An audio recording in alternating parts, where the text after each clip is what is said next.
Hi. How are you? Can you hear us okay? Yeah, can you hear me? Yeah, Oh I yeah. can. Oh good. Great. Great. So you should be set, honey. Okay, I think I'm set. Yeah. It's always amazing when these things work. Or that they do work at all. Yes. Well, you might take our dogs out of. We have three dogs, and one's about to leap onto the desk and participate.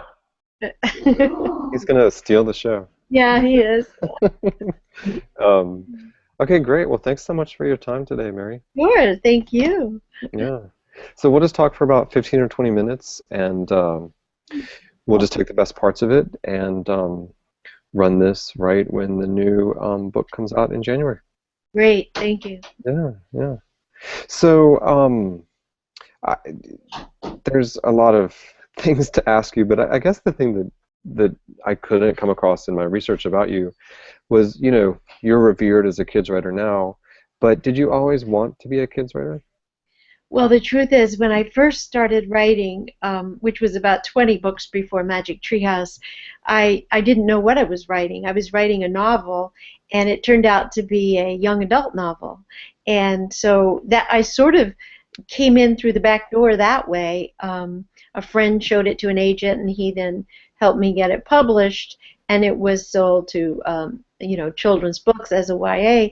And after that, I began to really study children's books, and I realized that it was unlimited what you could do. Picture books were like writing poetry, and then when I wrote mythology and folk tales, I did a 6 or 7 books, maybe more, on Greek myths and American tall tales and Norse myths, and that felt like ageless, like it was all ages and all times. And it wasn't until Magic Treehouse that I really thought I was writing for children. And I didn't have kids, I'd never taught. And when Random House said, "Would you like to think of doing a series for younger readers?" I wasn't sure I could because I'd really have to speak to 7 and 8-year-olds. So I went and started meeting a lot of 7 and 8-year-olds, and I fell in love with them. And I thought, this is my heart. This is the most emotional I've ever felt about readers. And so since then, it's been kids, kids, kids. Yeah. And so when Random House talked to you about Magic Treehouse, they asked for a series, but when did you start to know that it was going to be a huge hit? Well, I didn't know for a long time it was going to be Magic Treehouse. They asked three people to think about writing series. Barbara Parks, who came up with Junie B. Jones, and Louis Sacker, who came up with Marvin Redpost, and myself. And I told them I'd like to try time travel. Well, I tried everything first: time travel in a cellar, magic whistles, a magic museum, a magic artist studio. Nothing was literally getting off the ground. So I was going to give up and go back to my other writing. And Will and I were walking in Pennsylvania, and we saw a treehouse in the woods near a cabin we had when we lived in New York City. And one conversation led to a whole new idea. And by the time I drafted the first Magic Treehouse, it was a year into the process of trying to find a way to get two characters back in time, but it took immediately. I had it. And so then I felt like I was off and running, but I never imagined I would write so many books. I only contracted for four, and then four more, and then four more, and then I think I got a contract for 12, and I never looked back. It started being so satisfying and rewarding. Hmm. And how have you kept it kind of fresh for yourself? Well, that was built into the original engine of the series, which would be go somewhere different in every book. Because I am a very mercurial person, and I love difference, and I love to change, and I love new scenery. So by choosing the world and even outer space as my palette, I could always have something new. And I think that's what keeps it going, is that I keep learning and thinking of things I want to try out. Yeah.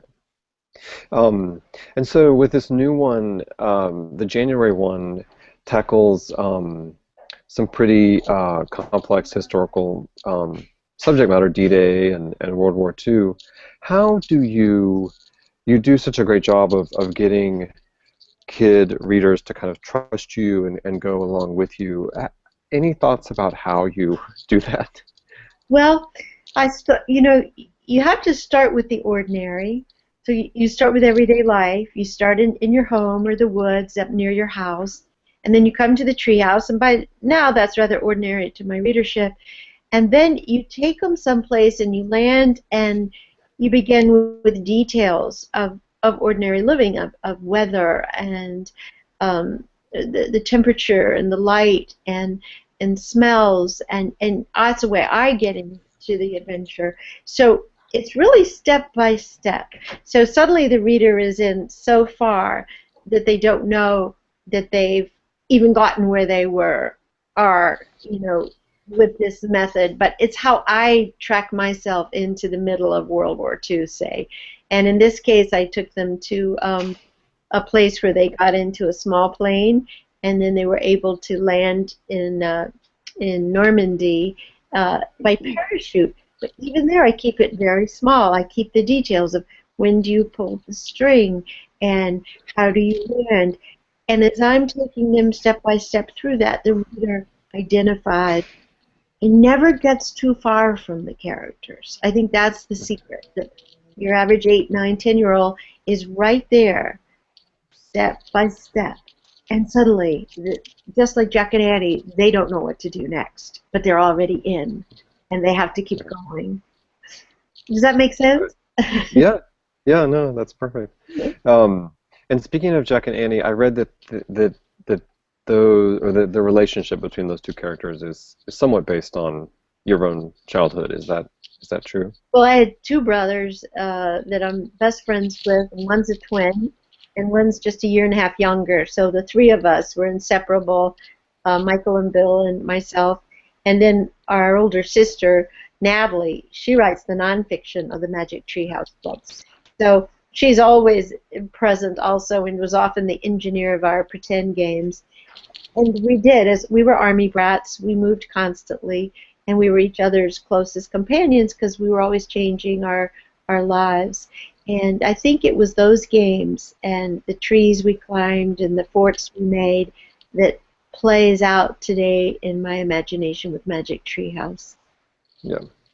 And I also read that there have been opportunities for you in the past to make some good film and TV deals from the series, but that you have turned it down. Why is that?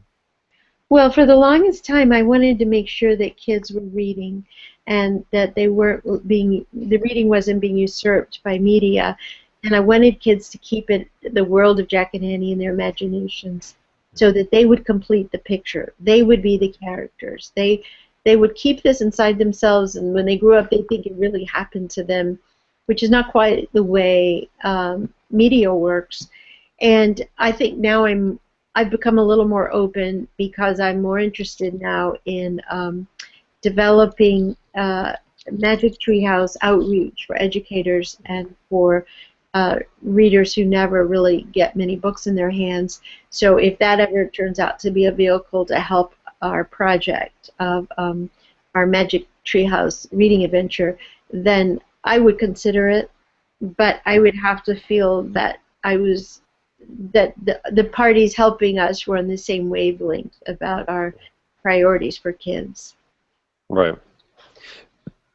And there's not many sort of merchandise that's based on the series, like toys. I really wanted merchandise because, again, I want kids to use their own imaginations, And I feel really strong about this in general. I feel like we give too much is done for kids. They don't get to invent on their end of it.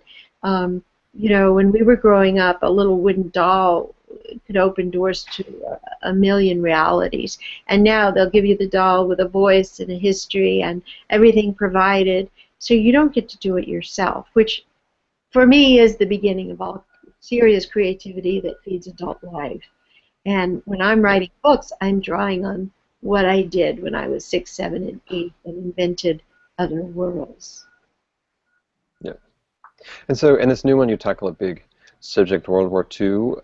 Any other big subjects like that in the next ones coming up?